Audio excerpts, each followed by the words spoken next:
నమస్తే అండి. మొన్న థైరాయిడ్ గ్లాండ్ గురించి మాట్లాడుకున్నాము. కామన్గా వచ్చే థైరాయిడ్ ప్రాబ్లమ్స్ ప్రజల్లో సొసైటీలో తెలిసేది ఏంటంటే హైపర్ థైరాయిడిజం అంటే అధికంగా వచ్చే థైరాయిడ్ హార్మోన్, హైపోథైరాయిడిజం. ఈ రెండు కామన్ గ్రూప్స్ అని చాలామంది తెలుసు. అంటే హైపర్ అంటే అధికంగా థైరాయిడ్ గ్లాండ్ నుంచి ఆ యొక్క పదార్థాన్ని రిలీజ్ చేస్తుంది. హైపోథైరాయిడిజం అంటే ఆ యొక్క థైరాయిడ్ హార్మోన్ రిలీజ్ తక్కువ ఉంటుంది. టెస్టుల గురించి వాటి గురించి తర్వాత మాట్లాడుకుందాం.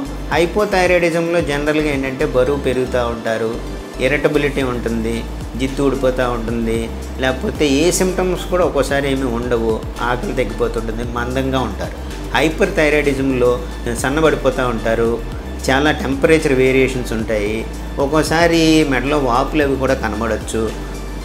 ఫిమేల్స్ అయితే ఇన్ఫర్టిలిటీతో బాధపడవచ్చు, వెయిట్ లాస్ బాగా ఉంటుంది, సో నిద్ర లోపాలు ఉంటాయి. ఒక్కోసారి మిక్స్ అండ్ మ్యాచ్ హైపోథైరాయిడిజము రెండు కలిసి లక్షణాలు కూడా ఉంటాయి.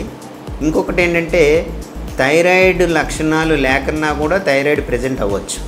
సో అందుకనే దాన్ని సబ్ క్లినికల్ థైరాయిడిజం అంటాము, థైరాయిడ్ డిజార్డర్స్ అంటాము. అవి కూడా మేము ఒక్కోసారి విశ్లేషించి పరీక్షిస్తూ ఉంటాము. మీరు ఎప్పుడైనా సరే ఇలాంటి ఏవైనా లక్షణాలతో బాధపడినట్లయితే ఒకసారి అసెస్ చేసుకోవడం మంచిది థైరాయిడ్ పరంగా. Thank you.